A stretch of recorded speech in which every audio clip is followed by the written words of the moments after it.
Hey, hey, hey. Welcome again to the Shake Up with Dr. Kit.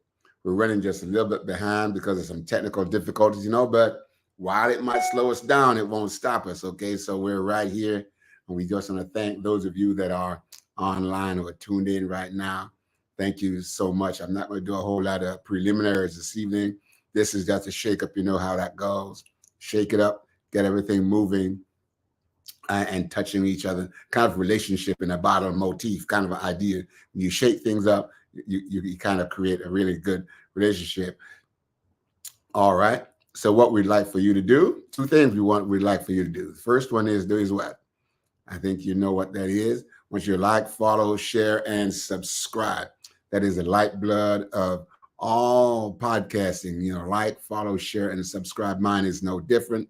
So that's what we want you to do to all of your favorite podcasts, including this one here.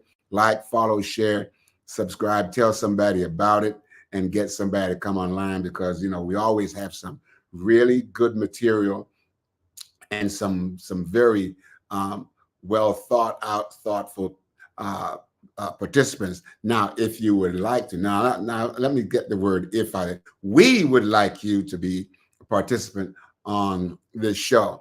And so what I want you to do is to email your name and your particulars to drkidspeaks@gmail.com.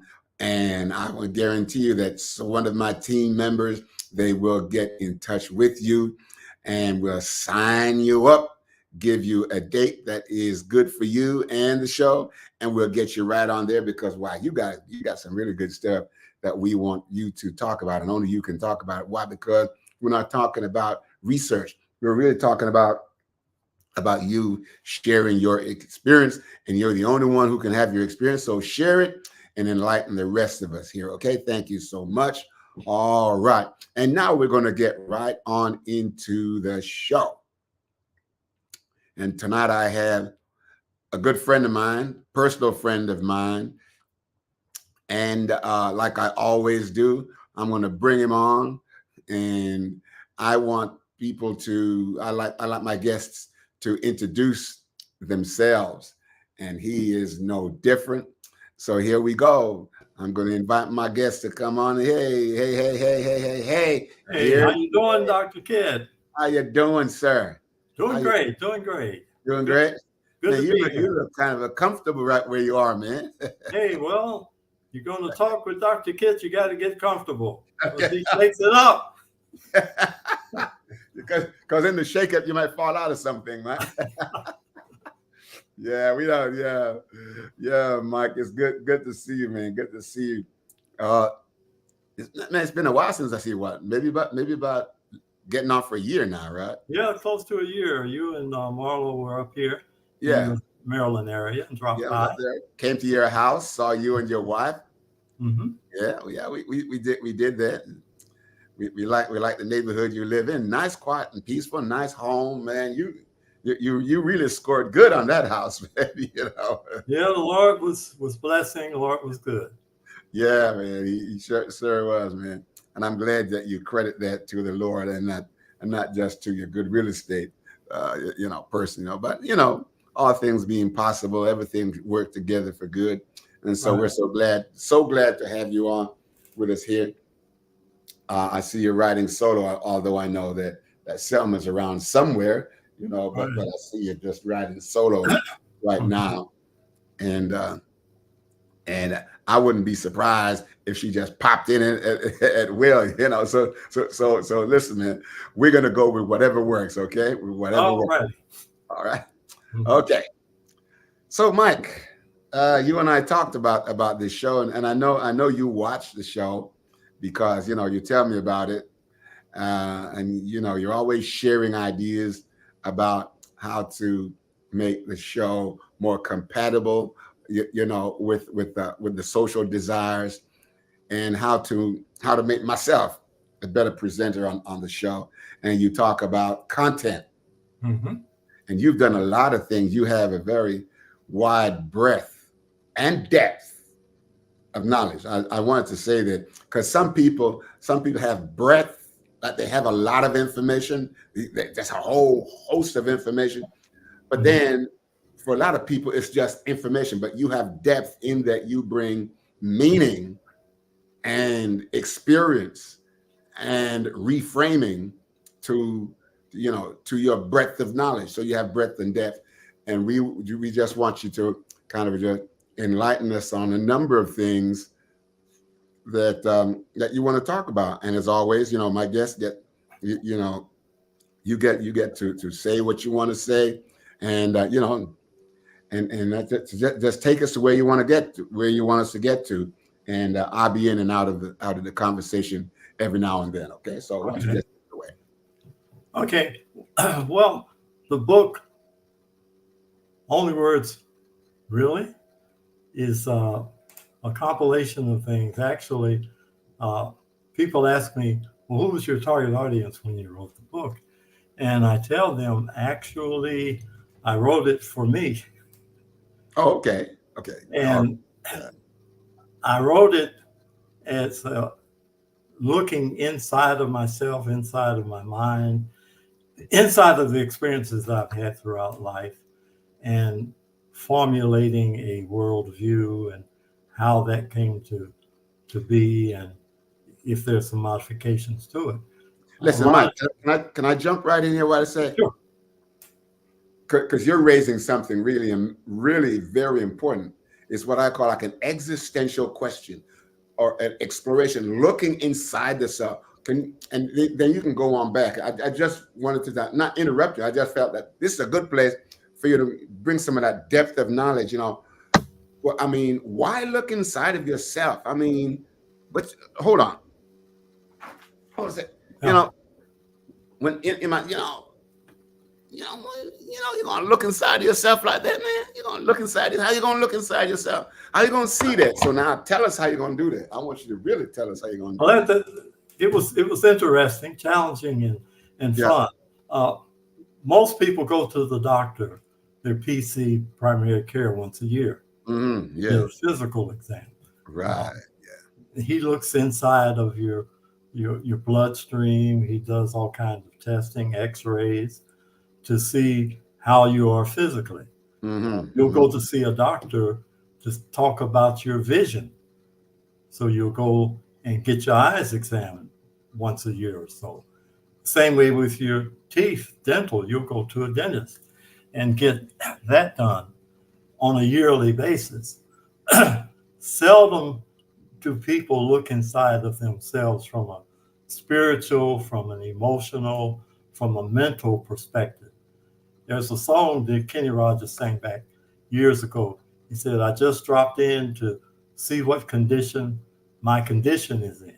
Well, okay. This book is me looking inside myself to see what condition my condition was in. And as I wrote the book, I learned some things about my condition, spiritual, emotional, mental, and had to make some changes. And changing anywhere in life is difficult, but making fundamental changes in what you perceive and what you believe is very challenging. So I started out writing the book. I thought it would take me 2-3 months. It took me a little over a year. My. Listen. You said, you got to start making some changes. Now, I have this crazy belief. It's really crazy. Nobody changed things that they like. The last time people went out and bought a car, they had to dislike something about the car, function, whatever. But you don't say, man, this is a great car. I just think it's a good day to go and change my car. No, we don't do that. So when you said, well, you had to make these fundamental changes, and I'm hearing that, and I'm coming at it from my perspective, which might not be your perspective. The first that came to mind, I wonder what Mike didn't like about something about himself, why he decided that. Let me look inside of myself, see the condition, what condition my condition is in. How would you respond to that, Matt? Okay, interesting perspective. Actually, my background was marketing and product research and product development. And so I spent years conducting surveys and questionnaires and designing questions, actually thousands of questions I have in my library, and have interviewed people in various countries about products and ways of life, habits and practices that they have in regards to products that they were using. So to make a change wasn't necessarily people changed because it's something they didn't like. It was changing to something that was better or improved, or it served more of the challenges that they had or the needs that they had. So when you have a need, you can have an unmet need. You may not even understand what that need is. So once you do understand that, then it's a little easier to make a change to a product or service. And so spiritually, mentally, emotionally, when you look inside yourself, then you can see things revealed, and the Lord will reveal them to you. And you grow from that. Say, hey, I'm at this stage, hey, but I'm learning some things about myself that can improve my relationship with God, can improve my relationship in my family and home, improve my relationship with my fellow man. So that's the change that I'm talking about. Not necessarily finding something you don't like, but finding something that's better and at a higher level that you want to strive to. Yeah, so you're talking about all this metaphysical stuff now, high level. But you know, I'm still saying, but you know, and I like the idea that you say, well, you know, you're making changes not because you don't like something, but because you want to improve on something, your status or the status of the larger community. And so you are improving on that. So when you looked inside of yourself, what did you see that made you say, okay, well, it's not that I dislike this piece, but let me improve it. No. Okay, I looked inside myself and I asked questions. Now, questions deserve answers, Right. but most questions don't get answered. They get responses. So if I ask you a question, you will probably respond. It may not necessarily be the answer to the question that I'm asking. So there's a difference in asking a question to get a response and asking a question to get a real answer. And so when I ask myself and look inside myself, and we talk about that in the book, the 4 circles of life. The primary circle of life is where the person meets God. Like Adam met God in the garden, he was in a circle of life. It was just him and God. So everything that came from that interaction was truth, was accurate, was good. And so as long as he was in that circle, it was a perfect circle. Now, when sin came into the world, we find that a lot of things fell apart. And that one-on-one connection with God, because of our sins, kind of interrupted that face-to-face. But the Lord promised if we come to him, he will reestablish that connection with you and him. And so he will help you look inside yourself. When you look inside yourself and the Lord is the only one there with you, then that's where you learn some things. That's where he can show you and teach you some things that you may not have understood well or may not have even recognized before in your life. And so I found myself there. And I asked myself 4 questions, which we comment in the book. What do I believe? Why do I believe it? And that determines what I'm going to do and why am I doing it. So if I believe certain things, I ask myself, where did I get the information to form that belief or decision? You know, one of the problems in life as we see it today, with social media, with round the clock news, you get a lot of information coming at you, and you have to cipher it out. A lot of it is just straight out incorrect. Some of it's lies, some of it's misdirection. So you got to sort through that stuff and figure out, what do you really believe? If you talk so Mike, yeah. let me ask you. So it's kind of a chicken and egg kind of thing that I'm throwing at you, right? If I believe something, social media, news, whatever. Now, in my head, I'm thinking there's a difference between content like factual stuff and my perception of things, how they ought to be, or on me. Now, do you go down through that road because you're talking about, say, listen, you know, is it truth? Is it fact? Is it factual? How do we kind of understand that? How do you walk your way through that as you're looking into your life about, you know, what is it about me? That's the question that I like to ask. What is it about me that's making me? And then the rest of that, depending on where I'm going, make me like this, don't like this, like that, you know, whatever. There's always something about me. And, you know, you started talking about Adam and Eve. It gets started somewhere with the self. Right. What is it about me? Okay. That gets to back to your core beliefs and your worldview. Okay. My core beliefs are spiritual in nature, in that I believe that God created the heaven and earth.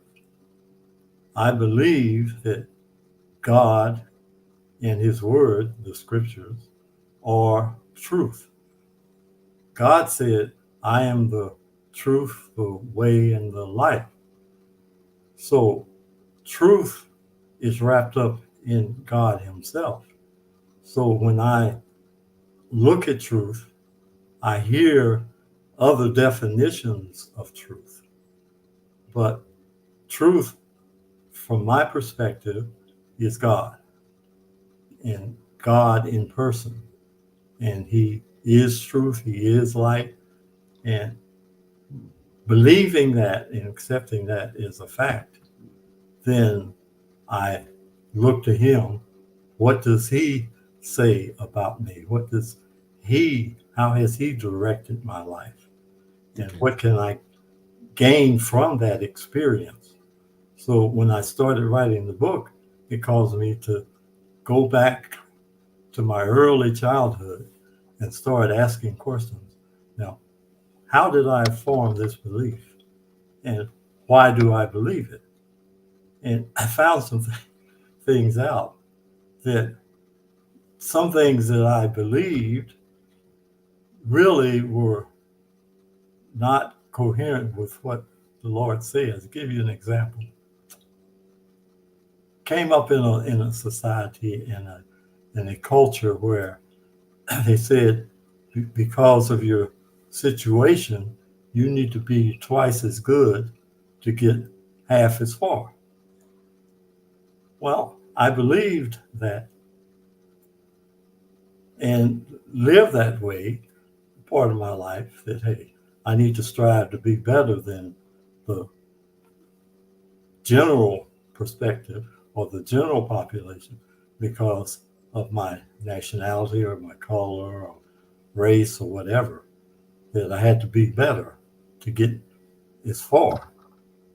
Well, when I started looking introspectively back on my life, the Bible says and God says that I can do all things through Christ that strengthens me, that he can give me the power to accomplish whatever he wants me to accomplish. So it's not, like Paul said, it's not I, but Christ living and working through me. So I don't personally have to develop skills superior to those around me. If I'm connected with God, his power works through me, accomplishing things that I couldn't do even if I were superior to people that might interact. Okay, so what I'm hearing is that there is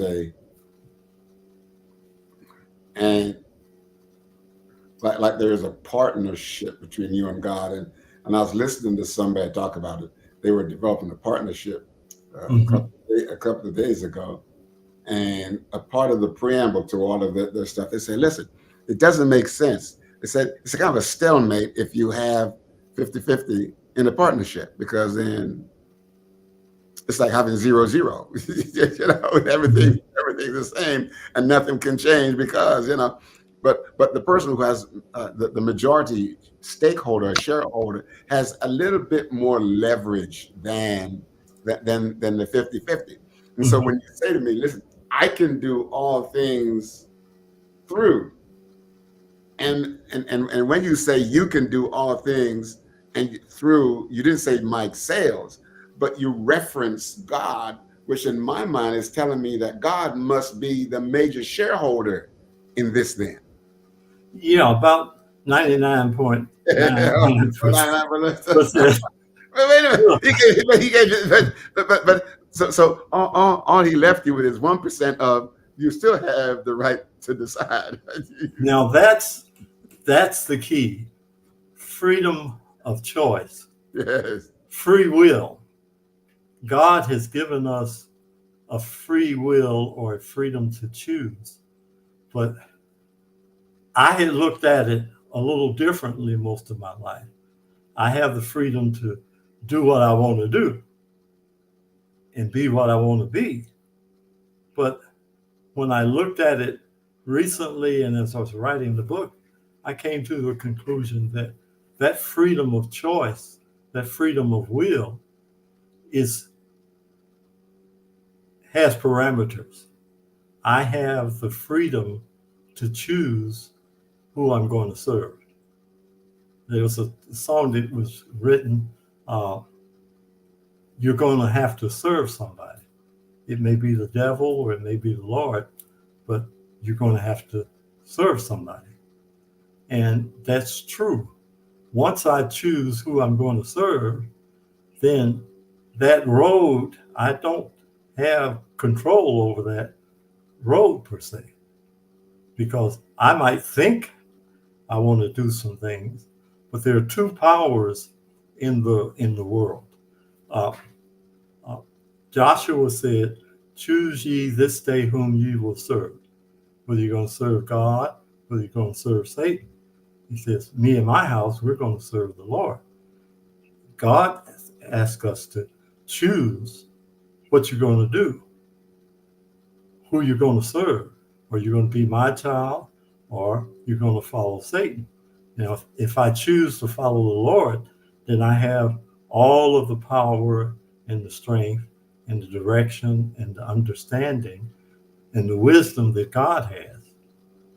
If I choose Satan, well, he has power too. He has a whole lot more power and understanding than I do.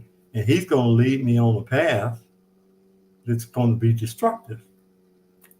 So the power of choice I see now is not so much a power to choose what I'm going to do, as much as who am I going to serve. Okay. Lead in my life.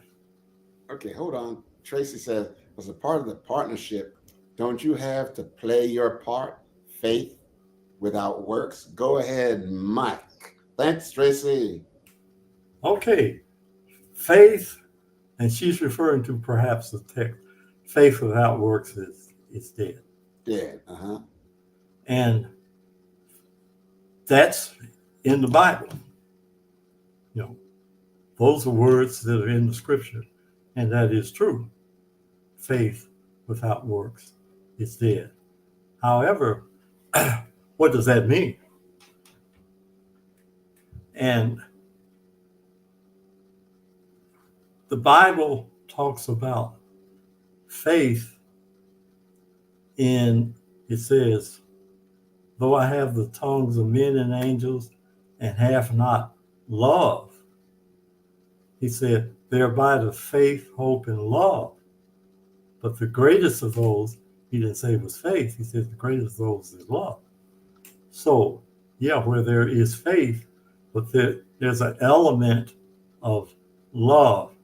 And we address that in the book about how does love figure into this triangle? How does love figure into the way I choose to live my life and my worldview? That takes me to a text in John where Christ was talking with his disciples a little before he left the earth. And he said, they asked him a lot of questions. What you're going to do and what's going to happen. He had already told them all those things. And he said, okay, a new commandment I give to you, that ye love one another as I have loved you. So the commandment used to be love others as you love yourself. But he came here to show us that a better way, loving yourself, I might go out here and get drunk or get high on drugs.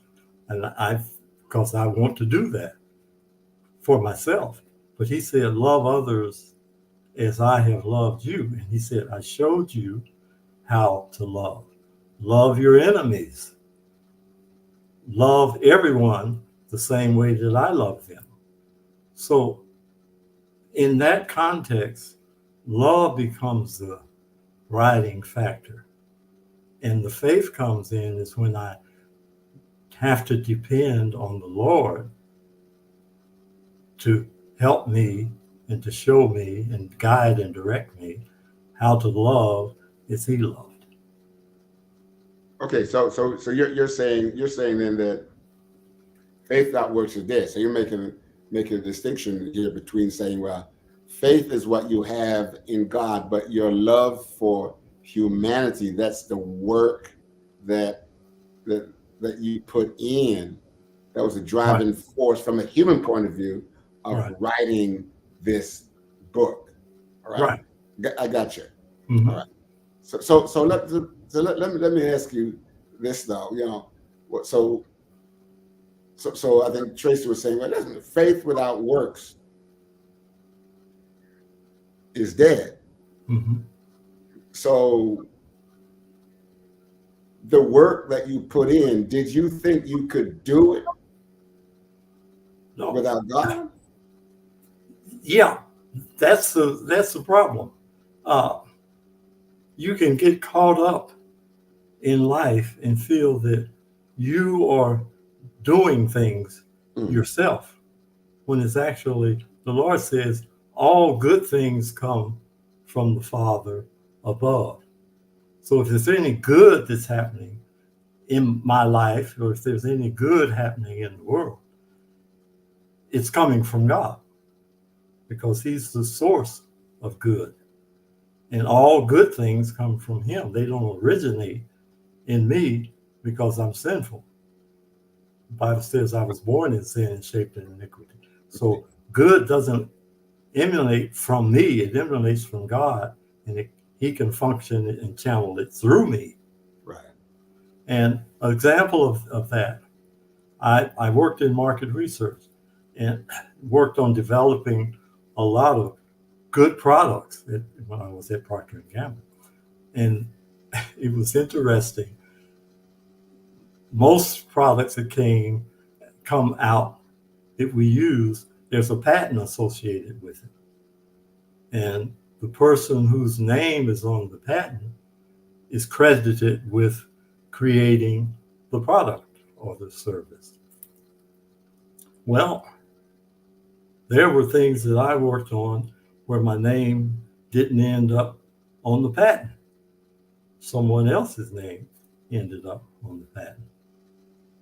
And yeah, I got upset and concerned. But as I was writing the book, the Lord showed me, he said, now, Mike, if you had gotten the credit and your name was on the patent, then you would have said, hey, I came up with this idea. He said, but if it's a good idea, you didn't come up with it, and the folk whose name patent is on the name of the patent didn't actually come up with it. It came from me. He said, so now, since you went through that experience, you can share with others to let folk know that, hey, the power behind and the idea behind a lot of the good products and services that we have today didn't originate with man. It actually originated with God. And Right. so he should get the glory. But I haven't seen a patent yet with God's name on it. Oh, yes, yeah. But intuitively, it's there though, right? Sure. So in your book, do you address, because one of the, as I read through the book, you took what I call an inductive. You went from small, and you kept on getting large. You talked about the person, and then there was the marriage, and then there was a family, and then there was a church, and then there was the community, and then there was the cosmos. You just kept on going wider and wider and wider, engulfing. And one of the things that it came to mind is that you started out by dropping a pebble in the water. You know what happens when you drop a pebble in the water, right? Right. It makes an indent in the water. I know when we took our kids to the park, downtown Huntsville, and there's this bridge over the little pond there. They would drop things in there, and they would argue about who had the largest ripple, Right. and most spent.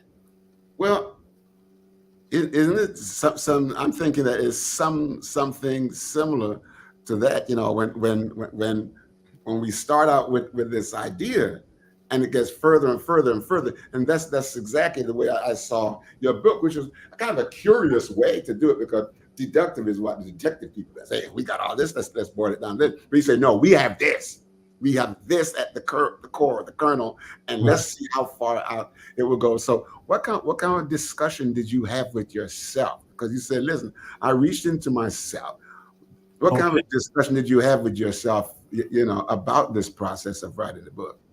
Okay, the concept, as you look at the book, is circles of life. Mm-hmm. There's a core circle of life, which is in the middle, and that's when Adam was created, and that was God and Adam in the circle. The second circle was when God created Eve, and that became a family. So you had God and a family. That was the family circle of life. Then as they had kids and multiplied and had the community expanded till you had the third circle of life, which consisted of the family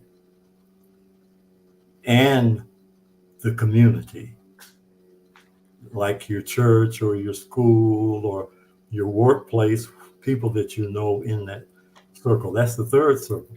But then there's a fourth circle of life, which includes the whole world. Folks that you may know or may come in contact with, most of them you don't come in contact with. Mm-hmm. But they all have an influence on you personally. So you're there at the core, and everybody has a core circle where it's just them and the Lord, because the Lord said, I created you. So it's you and the Lord. Now you're in a family and you are part of those other circles. But what I discovered is that information, data that you get from each circle impacts how you think, what you do, what you believe.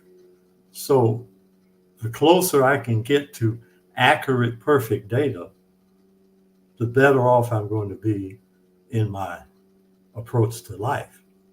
And I had been depending more on the second and third circles of life than I was the personal or the private circle of life. And so I would get a lot of input from my mother, father, parents, grandparents, family, church, school. Those are the circles where I got most of my information to make my decisions. But a lot of that was flawed. Some of it was true, some of it was just straight out untrue. And then some of it was like, there's a word called polo, power of leaving out, where Satan was the master of that. When he tempted Eve in the garden, he told her what he thought she wanted to believe and hear, but he left out that, hey, if you take this fruit and eat it, then what's going to happen to you is death. He just portrayed, well, you're going to learn good and evil. Now, you already know good. He said, but the Lord is keeping this evil from you, and you don't know anything about that. So if you do this, then you'll learn about both sides of the fence. Well, see what happened about learning about the evil. He left out the generations, your grandchildren and great-grandchildren are going to be evil. They're going to die. They're going to kill each other. They're going to have war with each other. If she had known all of that up front, it might have changed her decision. Hey, I don't want none of that.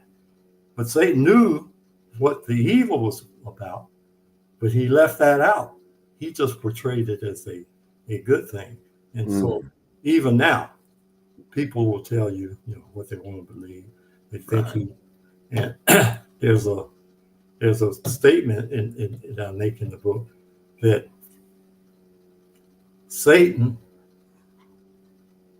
tells me things are gray so that I can say, okay, but with God, things are yay or nay, and there is no gray. So when I find myself looking in gray areas of life, and that's a problem nowadays, people say, well, that's a gray area. Well, with God, there is no gray area. God. How do people know that something is a gray area? Because I mean, it might be a gray area for them, the way they understand life. But is it really a gray area? And are there such things as a gray area? Is there such a thing as a gray area?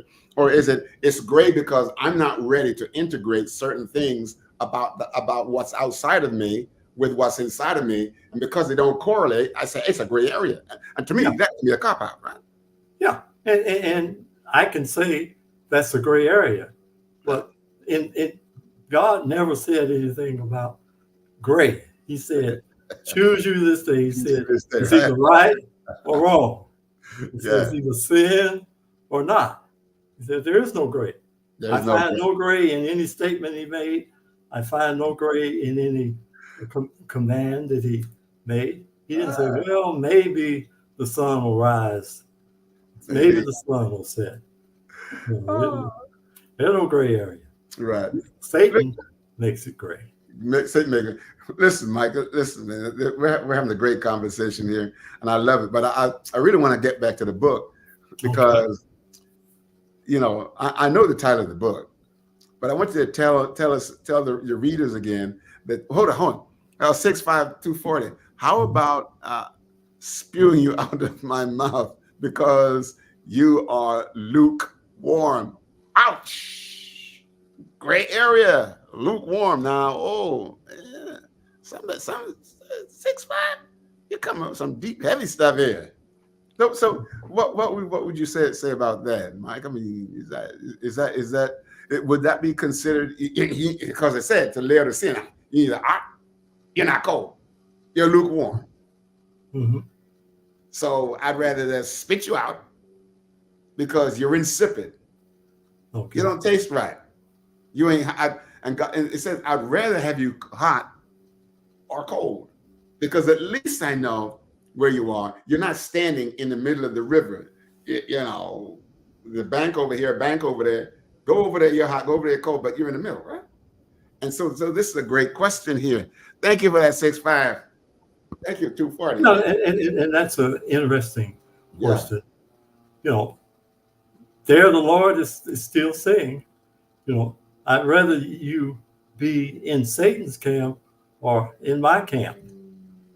You're trying to figure out how you can be in both camps. He said, that doesn't work because there's no third camp. He said, you're either with me or against me. He said, now if you were against me, like an example, Saul Tarsus, he was coming to kill and drag out people and murder them because he felt that they were not following the God that he served. And he was sincere about that. The Lord could work with him. He changed him. He met him on the road, and he actually converted from doing evil to doing good. But there was Judas in the middle, so to speak. He was going to try to do a little dance here and do a little dance here. And the Lord said, no, that won't work. He said, you're either for me or against me. Choose. So Judas finally chose to go the other way. Okay. All right. But let me ask you this, because because I think 6'5", I think they raise a really good question, because we have white, we have black, poles, opposite poles, right? Right. But the mixing of those now create a color, a brand new color. It is not white and it is not black.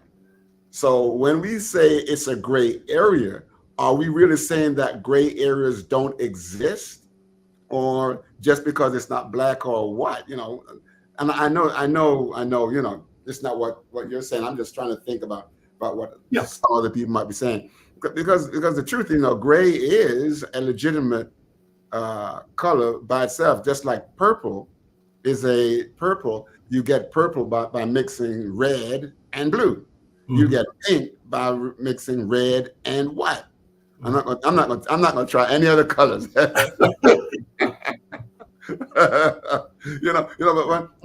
But when you mix and you come into this, you have kind of nail down your stake and say, this is it.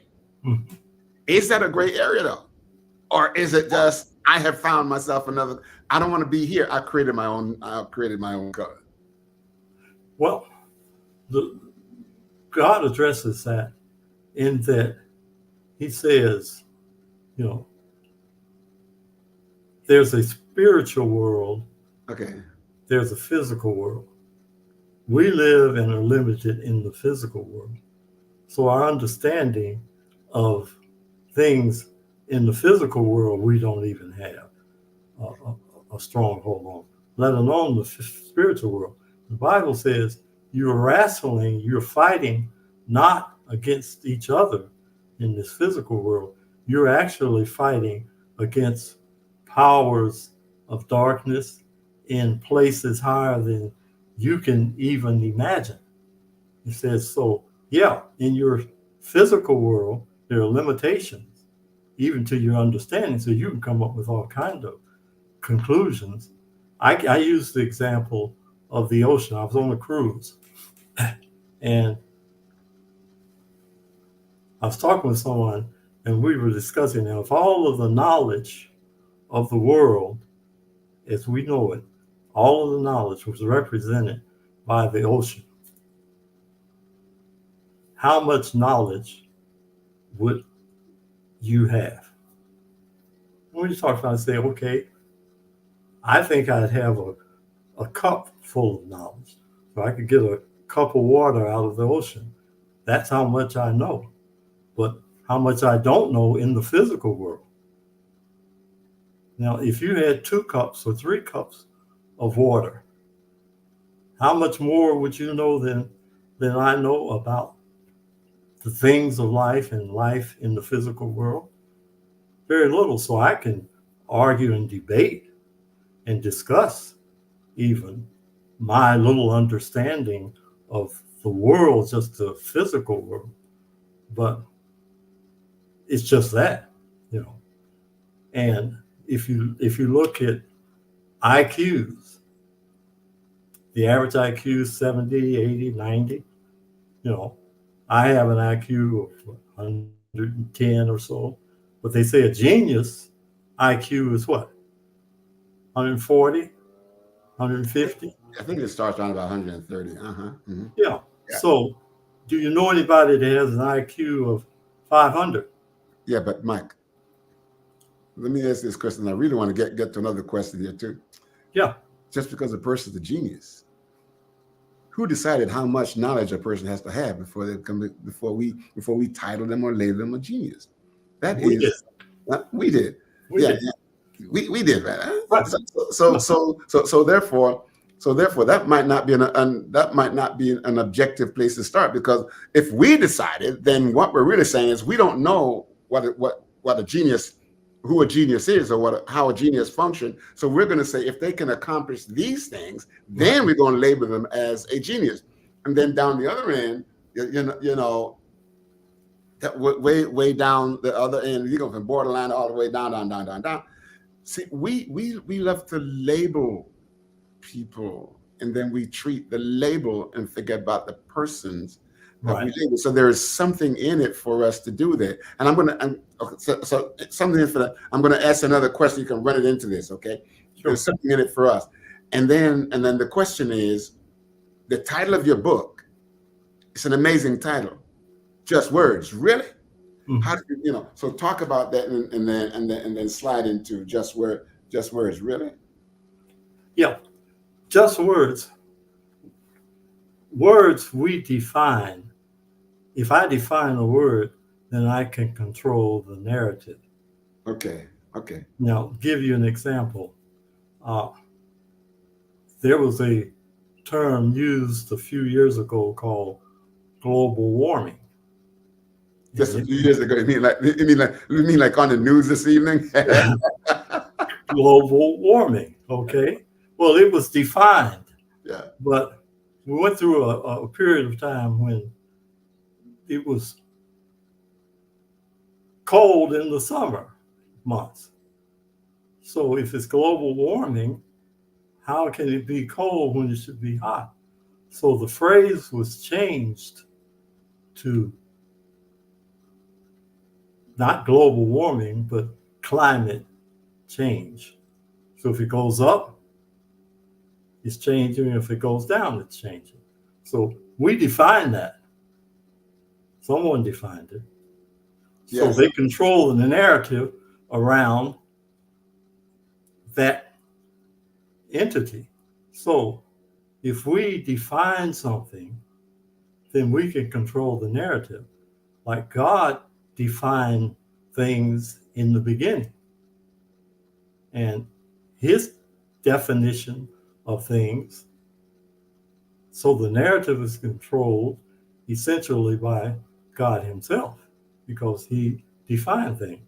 And when I come along and redefine something, then I'm going to control the narrative because it's within that parameters that I defined it for. Okay. So the Lord, see, it's not based on life here on earth. It's based on life in eternity. There's a cosmos out there. There's an eternity. And this is just a point in time. You know, I can believe that or not. You know, people are going to believe what they want to believe or what they choose to believe. It doesn't make something right because I believe it. Right. But it makes it right if God defines it. And he says, I made things, I created things.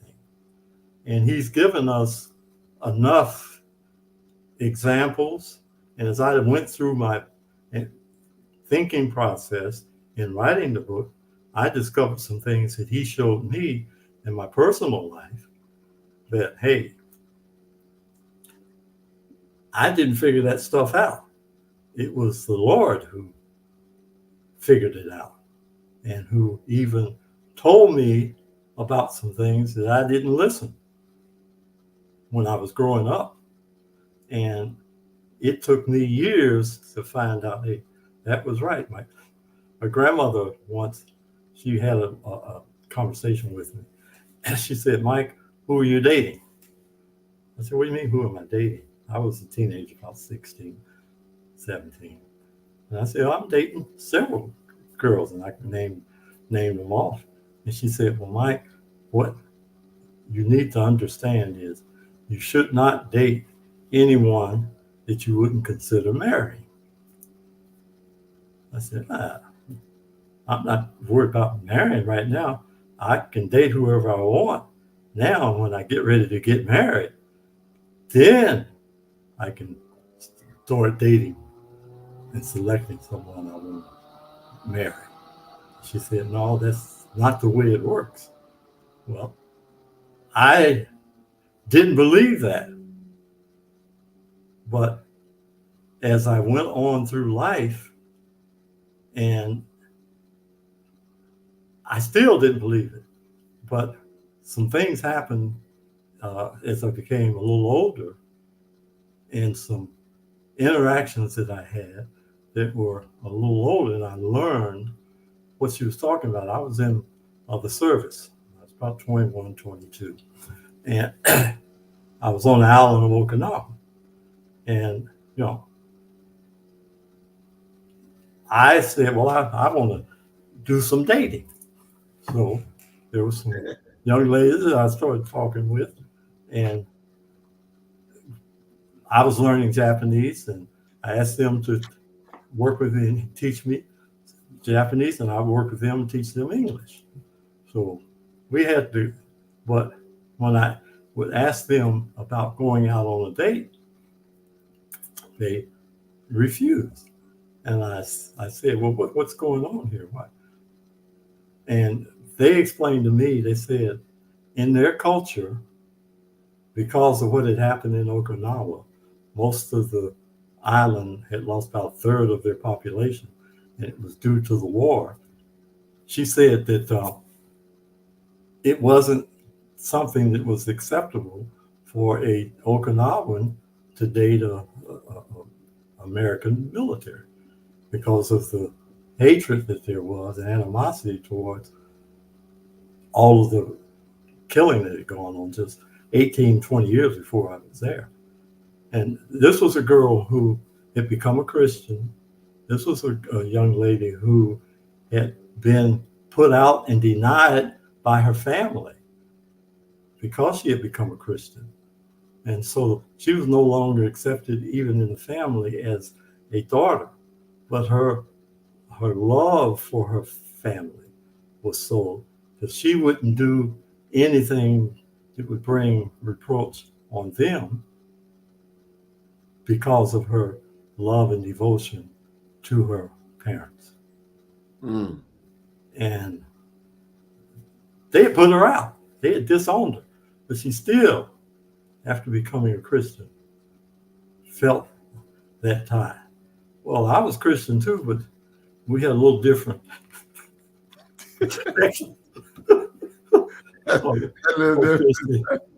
Christianity. But when I was writing the book, I thought back on that, and I could thought back on what my grandmother had said. And I said, that's the same thing. She wouldn't date someone that she wouldn't consider marrying, because she wouldn't consider marrying anyone that wasn't accepted by her parents, even though they had disowned her. So my grandmother was telling me the same thing, but I didn't pay any attention to it. So, yeah, You pay attention. Oh man, listen, Mike. Listen, it's been great having you on here, man. Yeah. But but listen. Oh, LNG. People usually see themselves as being okay. Mm-hmm. So how does a person critically evaluate themselves, which is where you started, right? Because you said you started looking at yourself when usually the conflict or difficulty arises from something or someone outside of the self. LNG, that is a mastermind of a question. And I'm not going to attempt to even begin to look at that. So I'm going to turn it over to the man that knows how they criticize you, evaluate you. Mm-hmm. You know, how does a person do that when usually conflict or difficulty arises from someone outside or something outside the self? How do you answer that? I mean, Well, see, I look at there's questions, there's answers, and then there's responses. I can respond to anything. I may answer a few things. God is the only one who really and truly answers questions. But my response to her question, and it's a real thought-provoking question, is that the Lord knows the end from the beginning. And when you come to him, he's the one who promised. So if you lack wisdom, he'll give you wisdom. If you want answers, he'll give you answers. If you need counsel, he'll give you counsel. He promised that. He said, when Christ left, he said, I'm sending the Holy Spirit to the earth to do just that. He said, he'll lead you and guide you into all truth. So, yeah, I can go to a preacher or a counselor and ask questions and they'll give me a response. But the true answer to life's questions lie with God. And God has promised to answer and supply all of our needs. okay. Yeah, I can respond to it, but okay. It won't be necessarily the answer. All right. Okay. Yeah. So LNG, that's a very powerful question, and Mike said, listen, only God knows the answer to that. But I'm thinking that as I'm reading into that, this is just me. There are times when people may say, hey, listen, I'm okay with me. Mm-hmm. All right. But I know you're not okay with me when you start to talk or requiring me to change, or you're asking me questions which challenges my view of myself. And so now you're challenging that view of myself. And that's the outside piece, I believe, that she's talking about. When people from outside the stuff, when you say, and I agree with you, only God knows the truth. But at the same time, because life is an experience, the other person who's criticizing you, they do not know you. They know something about you, and that which they know about you comes only because of something they know about themselves, which they then project onto you. But they don't like it. They say, well, if I'm like this, you must be like this, or you can't be like this, because if you were like this, you'd be like me. And if you were like this, you'd be like me, then you'd like what I like. And that doesn't work. Right. Yeah. It's interesting, and I enjoyed discussing things with people and responding to questions. But that's the things that I ran into when I wrote the book. Okay. And that's the reason I wrote it. And it's available on Amazon. It's the only words, really. And you can get it on Amazon. So I hope that the discussion, it wasn't to answer all of your questions. It was to challenge your thinking and shake up you to a point where you say, hey, I'll take a look at this. I'll ask myself some of these serious questions and then see where the Lord leads you in answering them. Well, Mike, I thank you, sir. My friend Mike Sales, author, Only Words. You know, and I can remember, I can hear people, they say, did you really? It's almost like, oh, you did that like a surprise. And I guess what I'm hearing, Only Words? Is that all you think this is? So now, if you think this is only words, let's get behind the meaning. And Right. and that's what I liked about some of the things you said. You took us behind the meaning of statements and words and thoughts and and dialogue. You took us behind that. You did a really good job of doing that. So now, only words. You think it's only words? Really? Is that all you think it is? It's just like saying, well, he's a man. Well, really? That's all you think about him? Or Yeah.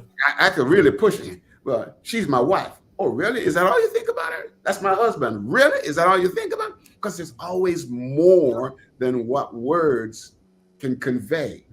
Right. Because words cannot convey your experience. You either have it or you don't, and it's yours. I don't care how well you try to describe your experience. You'll never describe it the way you experience it. So it's really a really good topic. Only my experience. Really? Well, what can you tell me about my experience? Well, nothing. And they might say, well, when I was now, so we're asking what you were doing when you were in that. What can you tell me about me? And they discover that they really don't know you. So strangers, right. We're strangers. Oh, Mike, you took us down the road this evening, didn't you? Yeah, you can reach me through onlywordsreally@gmail.com. So if you want to drop a question or onlywordsreally@gmail.com. Yeah. Okay. And you can pick up the book at Amazon. At on Amazon.com under that same title, Only Words Really. All right. Listen, Mike, I really do thank you, sir. Go, thank you, Ellen G. Great presentation. Thank you. I thank you. Thank you for your weekly input. Great stuff. Thank you, and thank all of those who are online with my friend Mike Sales. A very thought-provoking discussion here this evening. And because Mike is my friend, I can ask him to come back. And Mike will come back. We just got to make sure he's not out in the backyard cutting the grass. Well, I'm in a community where they cut grass for us. So. Oh man, so okay, great. You can come on with everything. Well, thanks a lot for having me on. It was fun. It's either that when a dishwasher breaks down and Selma said, Mike, you gotta wash them dishes.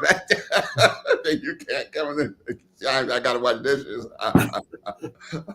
Great, thank you, Tracy. Great content. Yeah, Ronnie, baby girl, enjoyed the commentary again. Yes, thank you all so much. But it was great having you on, man. And listen, we talk every now and then. It's been good talking with you on this platform. So thank you so much. And there I wanted to add, when you purchase the book, 50% of the proceeds go to help homeless veterans. Man, get secure housing. So homeless veterans. So every book you purchase, half of the proceeds will go to help homeless veterans. Oh, but yeah, because you were in the Air Force, right? I was in the Army. You were in the Army. Okay, so you have a kinship with the veteran community then. And and so now you are beginning to give. You're not beginning now, but the book proceeds 50% will go towards their well-being. So you have not forgotten the brotherhood of the military. Right. Yeah. And that is credible. No one left behind, no one left alone. Right. And you're living up to that part of your belief and what you were indoctrinated to believe at that time. No one left behind, no one left alone, no one just left. And so I thank you for that, for reminding us about that, or just telling us that list of 50%. So there you have it, folks. Please go out and buy the book. I got my copy here. It's a wonderful book. It takes you from the person to, like Mike said, out into the larger community, right out into what the cosmos look like and beyond the cosmos, because God is beyond the cosmos, even though he's in the cosmos. He's big enough to hold the cosmos in his hand, yet small enough to fit in the cosmos of our minds. So all of these things are very, very good. And you kind of catch glimpses of that throughout the book. Did a really good job with the book. Not a huge book, so it's a pretty quick read, but slow on the thought though. Go slow. It's very thought provoking. Okay, so thank you all so much for watching. Mike, thank you so much for being on with us this evening, man. And you say hi to your wonderful wife for us, from because my wife, and your wife are friends. Well, we're all friends, so it was good just having you on here, and with this very thought-inspiring session this evening. So thank you so much. Okay, good folks, I thank you for being on the Shake Up with Dr. Kit. It was so good having you on this evening, okay? And we had a good number up there, and y'all hung in there with us. Thank you so much. Now, I want you to do what? You know what you got to do, right? If you like this, what haven't seen, like it, follow, share, and subscribe, and become a part of the Shake Up with Dr. Kit family, okay? Become a part of the Shake Up with Dr. Kit family. And listen, if you have ideas out there that you would even like for us to even discuss and talk about, send them in. Send them in. I'll tell you how to send them in. Okay, you send them to the same email, drkitspeaks@gmail.com. It's the same email. I want you to send them in, and it's the same email that you would send your request or your desire to be a part of the show.